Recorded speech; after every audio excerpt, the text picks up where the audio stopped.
अस्सलामुअलैकुम एवरीवन, क्या हाल चाल है आप सबकी। Hope you guys are doing really well and welcome back to my channel. Vlog start हो रहा है सैटरडे मॉर्निंग से और आज सुबह से इतनी प्यारी बारिश हो रही है ना, इतना प्यारा मौसम है कि ना पूछें। हस्बैंड गए हुए थे अपने फ्रेंड्स के साथ ब्रेकफास्ट करने के लिए, उनका दोस्तों का आज प्लान था, तो मैं अकेली थी। मैंने सोचा आज कुछ स्पेशल बरसात का खाना बनना चाहिए। पकोड़े वगैरह तो सब खाते ही रहते हैं, मेरा बड़ा दिल चाह रहा था वड़ा पाव खाने का। मैंने इंडियन स्ट्रीट फूड की एक वीडियो देखी थी और बस मेरी नीयत जो है ना वो वड़ा पाव पे आई हुई थी। यहाँ लंदन में मिलता है वड़ा पाव, मैंने एक दो जगह देखा है। इनफैक्ट लास्ट ईयर मैंने डिशूम में खाया भी था। डिशूम एक इंडियन रेस्टोरेंट है यहाँ पे, बट मुझे घर पे ही बनाना था क्योंकि हस्बैंड गए हुए थे, बाहर जा नहीं सकते थे और मुझे ट्राई करनी थी इसकी रेसिपी। वैसे तो इंडियन स्टाइल का थोड़ा डिफरेंट होता है, उसमें कड़ी पत्ता और राई का भंगार देते हैं, वो आलूओं को बॉईल करने के बाद भरते की तरह पकाते हैं। बट मैंने जरा कैलोरीज को दिमाग में रखते हुए और चीजों को अपने हिसाब से बनाने के लिए थोड़ी सी रेसिपी चेंज कर दी थी। जस्ट लाइक नॉर्मल जो हम आलू के पराठों का बैटर बनाते हैं, मैंने वैसे ही आलूओं का बैटर बना लिया था। क्योंकि ना मेरे पास राई थी और ना ही कड़ी पत्ता।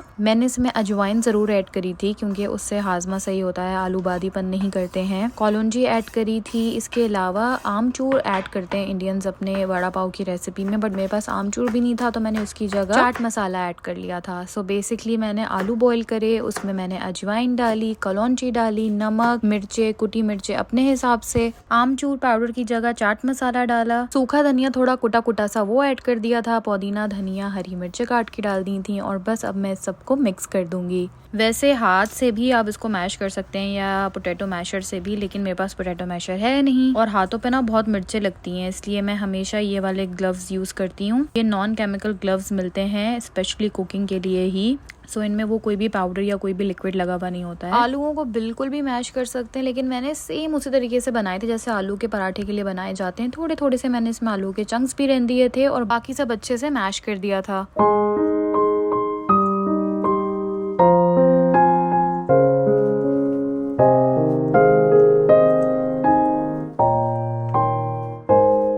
Thank you so much for showing so much love to my videos. और अब Q&A का टाइम है। पहला क्वेश्चन मैं आंसर करूंगी जेबा शेख का। जेबा ने पूछा है कि क्या कोई मेरा रिलेटिव इंडिया में और क्या कभी मैं इंडिया आई हूँ। आई थिंक जेबा खुद इंडिया से हैं। सो हेलो जेबा, आई होप आप बहुत मजे में होंगे। And coming back to your question, so yes मेरे बहुत सारे रिलेटिव इंडिया में हैं, बट वो मेरी इमीडिएट फैमिली नहीं है। लाइक मेरे थर्ड कजन, फोर्थ कजन सब इंडिया में होते हैं। इनफैक्ट मेरी दूर की कुछ कजन हैं, वो ऑलरेडी सोशल मीडिया इन्फ्लुएंसर्स हैं और काफी फेमस है। आई डोंट नो आप लोग जानते हैं या नहीं, लेकिन दी बाजीज करके वो अपना पेज रन करती हैं। बहुत फनी कॉमेडी वीडियोस बनाती हैं रामपुर से related. So they are my cousins, but मैं उनसे आज तक कभी मिली नहीं हूँ। बहुत दूर की रिश्तेदारी है, शायद तो मुझे जानती भी ना हो। और मैं कभी इंडिया आई नहीं हूँ, लेकिन मेरे पेरेंट्स और मेरे एल्डर सिबलिंग्स इंडिया जा चुके हैं। सो आई होप मैंने जेबा के क्वेश्चन का आंसर कर दिया है। अच्छा, मैंने बेसन घोल लिया नमक डाल के और उसकी कंसिस्टेंसी ना बहुत ज्यादा पतली रखी ना बहुत ज्यादा गाढ़ी। अब मैं बना रही थी चटनी। मैंने कैरी ली थी, आधी कैरी छीली थी और आधी छिलके के साथ ही ली थी, उससे चटनी का टेक्सचर बहुत अच्छा आता है। साथ में ये तीखी वाली हरी मिर्चें थी और पुदीना लहसुन था। इस सब की मैं चटनी बना रही थी। आई डोंट नो जो हरी चटनी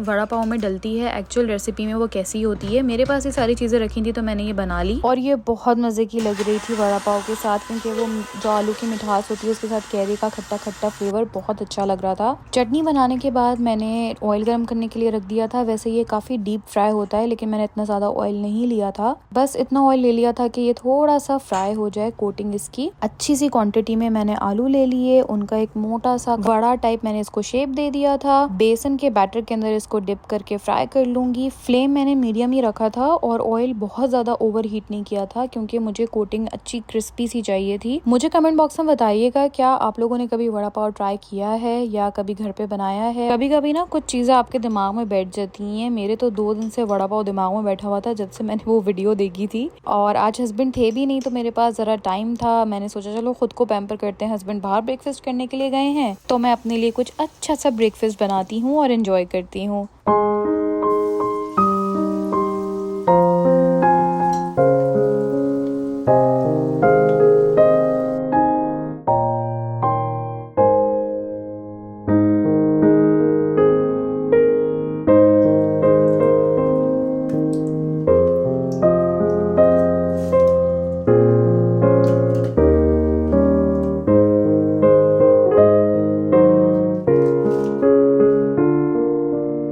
मैंने सोचा जब वड़ा पाव बना रही हूँ तो उसके साथ ये मिर्चें भी ट्राई करूँ कैसी लगती हैं। मैंने उस वीडियो में ही देखा था जो इंडिया में वड़ा पाव सर्व किया जाता है, उसमें इस तरीके से मिर्चों को हल्का सा तल के वड़ा पाव में रख कर देते हैं। मुझे तो वैसे ही हरी मिर्चें खाना बहुत अच्छा लगता है, इसलिए मैंने ये भी बनाई थी। एंड ट्रस्ट मी, इन मिर्चों से ना वड़ा पाव का टेस्ट एकदम मजेदार आया था। कुछ दिन पहले हम एस्ट्रा गए थे, सो वहाँ पे मुझे ये ब्रेड दिख गई थी। ये बहुत हद तक पाव की तरह ही है, जो इंडियन पाव होते हैं उसी तरह से थी। वरना यूजली यहाँ पे जो बंस वगैरह मिलते हैं ना, वो काफी डिफरेंट स्टाइल के होते हैं। वैसे तो मैं ये बंस लेकर आई थी ब्रोस्ट के साथ यूज करने के लिए, लेकिन फिर मैंने ये वीडियो देख ली वड़ा पाव की, सो ये परफेक्टली यूज हो गए। ऐसा लग रहा था शायद इसी रेसिपी को बनाने के लिए मैंने ये बंस उठाए थे।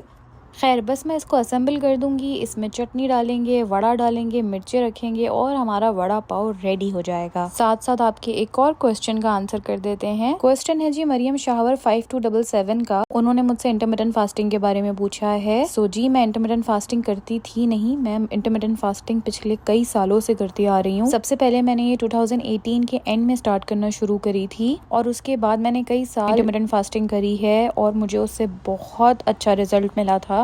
मेरा वेट बहुत ज्यादा रिड्यूस हुआ था। शादी के बाद कुछ मंथ्स तक मैं नहीं कर पाई थी इंटरमिटेंट फास्टिंग, बट अब मैं फिर से 1.5 साल से कर रही हूँ and it's more like a life style now. ये मेरा लाइफ स्टाइल ही बन चुका है, अब मुझे इसकी आदत हो गई है। सो नॉर्मली 15-16 आवर्स की फास्टिंग मेरी हो ही जाती है। बेनिफिट्स इसके नो डाउट बहुत ज्यादा हैं। यहाँ मूव होने के बाद मैंने फील किया ये मेरे वेट रिडक्शन में इतना हेल्पफुल नहीं रहा। मे बी इसलिए क्योंकि मेरी बॉडी अब इस लाइफ स्टाइल की यूज टू हो चुकी है, इसलिए मुझे और एफर्ट्स करने पड़ रहे हैं। But intermittent fasting is highly recommended. और जी मेरी ग्रीन टी के साथ मेरे वड़े पाव रेडी हो गए हैं। मैंने 2 बनाए थे, भूख भी बहुत लग रही थी और उससे ज्यादा नींद खराब हुई थी मेरी, बट ये इतने यमी बने थे ना, I can not tell you. आप लोगों को इसकी शक्ल से ही लग रहा होगा, बहुत मजेदार बने हुए थे। मेरा प्लान था एक अभी खा लूंगी और एक दोपहर में खा लूंगी, बट मेरा हाथ ही नहीं रुका, दोनों खाकर ही मुझे सुकून मिला। आप लोग इसको जरूर ट्राई कीजिएगा। वैसे तो यूट्यूब पे ऑथेंटिक रेसिपी मिल ही जाएगी, लेकिन अगर मेरे स्टाइल से भी बनाएंगे तो बहुत मजे का बनेगा।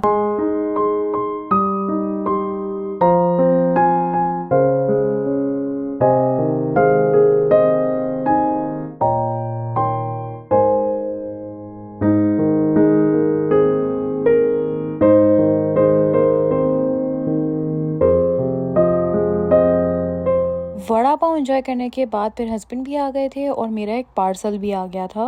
गाइस, मैंने आप लोगों को दिखाना था, ये पहना करती थी पहले एक स्मार्ट वॉच, बट वो ख़राब हो गई थी। So now I wanted another one. So मैं काफ़ी दिनों से देख रही थी कि मैं कौन सी लूँ। समीर वो स्कीन के मैं एप्पल लूँ, आई मीन एप्पल की वॉच लूँ, बट मुझे एप्पल की वॉच नहीं लेनी थी क्योंकि यार क्या फ़ायदा इतने पैसे फेंकने का फालतू में। मैं इतनी ज़्यादा कोई टैक सेवी हूँ नहीं, मुझे कुछ ज़्यादा चाहिए नहीं होती चीज़ें। मुझे सिर्फ अपनी हेल्थ, फिटनेस और heart beat, steps and calories वगैरह चेक करनी थी। तो उसके लिए मैंने हुआवे का बैंड 8 ऑर्डर करा था। काफ़ी सारे इसके फीचर्स वही हैं जो मुझे चाहिए थे। एक्स्ट्रा काम मुझे कुछ लेना नहीं है, फ़ोन वाला काम मैंने इससे नहीं लेना है। सो इसलिए मैंने एप्पल नहीं लिया। Why to waste money on brands जब आपको उसको यूज़ ही नहीं करना है। अपना पैसा है, संभाल के यूज़ करना चाहिए। सो मैंने हुआवे का बैंड 8 ऑर्डर करके ले लिया है and I am super excited, क्योंकि अब मुझे पता चलेगा एक्चुअली कि जब मैं वर्कआउट और स्टेप्स कर रही हूँ तो कितनी कैलोरीज मेरी बर्न हो रही हैं। खोलूं कहाँ से इसको? इतनी आराम से पैकिंग कर देते हैं। हाँ हाँ, आराम से भाई।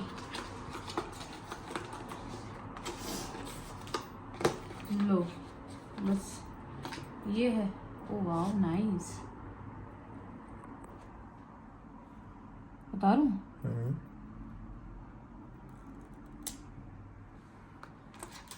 चार्ज हो गई ये भी।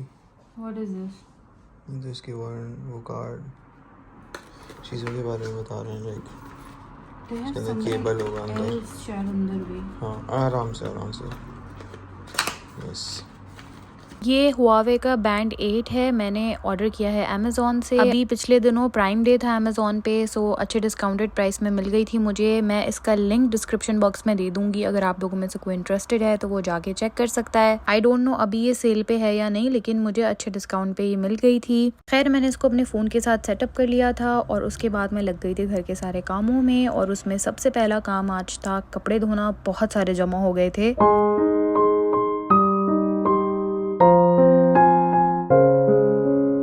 कपड़ों से ही रिलेटेड एक और Q&A मुझे मिला था, उसको भी आंसर कर देते हैं। आई डोंट नो इनका नाम क्या है, इनकी ID ZZKG7YU। आपने बहुत सारे क्वेश्चंस पूछे हैं लेकिन एक का आंसर मैं अभी कर देती हूँ। एक्चुअली शुरू में जब मैं यहाँ आई थी मुझे भी प्रॉब्लम होता था कपड़ों को वॉश करने में। पाकिस्तान में हमारा अलग स्टाइल होता है, मशीन्स भी अलग तरह से होती हैं, या फिर हाउस हेल्प्स होती हैं, आप उन्हें गाइड करके वॉश करवा लेते हो। काफी स्ट्रगल करने के बाद मैंने सबसे पहले तो ये फिगर आउट किया, कपड़ों के अलग अलग बैच बनाने पड़ते हैं। जो डेली वेयर क्लोथ्स हैं, जिम वेयर हैं, उनका एक बैच बनता है। हस्बैंड के ऑफिस वेयर हमेशा अलग वॉश होता है, उनकी शर्ट्स वगैरह। इसके अलावा जब भी कोई नया कपड़ा वॉश करती हूँ सो मेक श्योर करती हूँ उसको अलग अकेले धोऊं, ताकि अगर वो कलर छोड़ता है तो वो मुझे पता चल जाए। जैसे हस्बैंड का ये शलवार कमीज न्यू है सो मैं इसको अलग से वॉश करूंगी। इसके अलावा व्हाइट कपड़ों के लिए मैं यहाँ पे वैनिश यूज करती हूँ। सारे व्हाइट कपड़े मेरे जमा हो जाते हैं और वीक में एक दफा जो लॉन्ड्री लगती है वो सिर्फ व्हाइट क्लोथ्स की लगती है। मार्केट में 3-4 टाइप के वैनिश अवेलेबल हैं, मैं ये वाला लेती हूँ। This is for white only.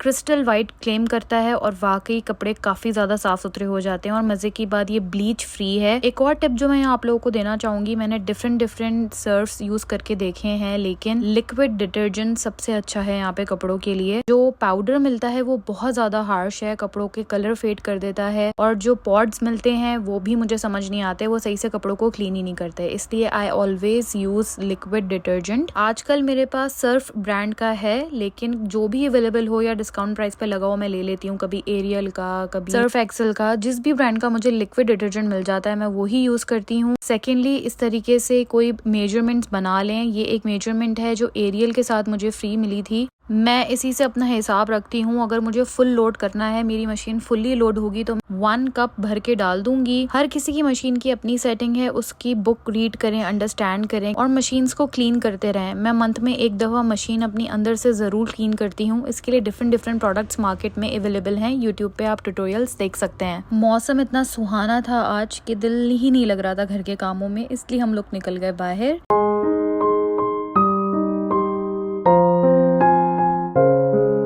Light trains तो यहाँ होती ही रहती हैं लेकिन आज मजेदार वाली बारिश थी। जस्ट कारी में जाके बैठने तक ही मैं गीली हो गई थी।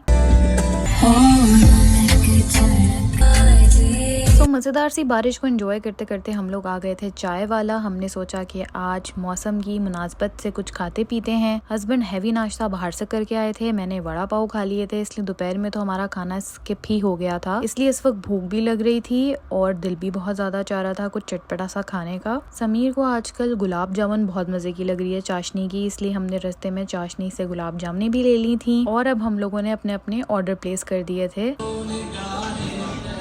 मैंने अपने लिए ऑर्डर करी थी कश्मीर चाय। वैसे मैं चाय लवर नहीं हूँ लेकिन कश्मीरी टी कभी कभी मुझे अच्छी लग जाती है। और आज ना हल्की हल्की सी ठंड सी भी थी तो मजा आ रहा था इसको पीने में, लेकिन ना बहुत मजेदार वाली ठंड थी। जैसे कराची में आप सी व्यू जाएं और बारिश हो रही हो, बिल्कुल वैसी ही फील आ रही थी। हस्बैंड ने अपनी फेवरेट मटका चाय ली थी, साथ में मैंने ली थी समोसा चाट, एक फ्राइज ले लिए थे हमने लार्ज जो दोनों शेयर करके खाएंगे, और हस्बैंड ने लिया था रोल। पाकिस्तान वाले स्ट्रीट फूड तो नहीं होते यहाँ पे लेकिन फिर भी थोड़ा बहुत गुजारा करने के लिए कुछ ना कुछ मिल ही जाता है, बस अपने दिल को बहला लेते हैं। खाना खाने के बाद हम लोग निकल पड़े लॉन्ग ड्राइव पे और हमने वेदर को बहुत ज्यादा एंजॉय किया। आज का वैसे ही सारा खाना बरसात के नाम हो चुका था। सुबह से फ्राइड आइटम ही चल रहे थे इसलिए मैंने कोक भी ले ही ली। सोचा आज प्रॉपरली अनहेल्दी खाते हैं। खैर घर वापस आने के बाद हमने लगा लिया था सीजन गुड डॉक्टर, हम लोग आजकल देख रहे हैं और ये बहुत अच्छा सीजन है। सैटरडे नाइट हमारी ऐसी ही गुजरती है, कोई ना कोई मूवी या सीजन देखते हैं और लेट ही सोते हैं। रात में भूख लगी तो फिर हम लोगों ने ये चाशनी से मिठाई जो लेकर आए थे वो एंजॉय करी। प्रॉपर बारिश को आज हमने एंजॉय किया, खाया पिया अच्छे से, बहुत मजा आया। आई होप आप लोगों को भी व्लॉग देख के मजा आया होगा। अगर आया है तो प्लीज लाइक जरूर करिएगा। फिर मिलेंगे, अल्लाह हाफिज।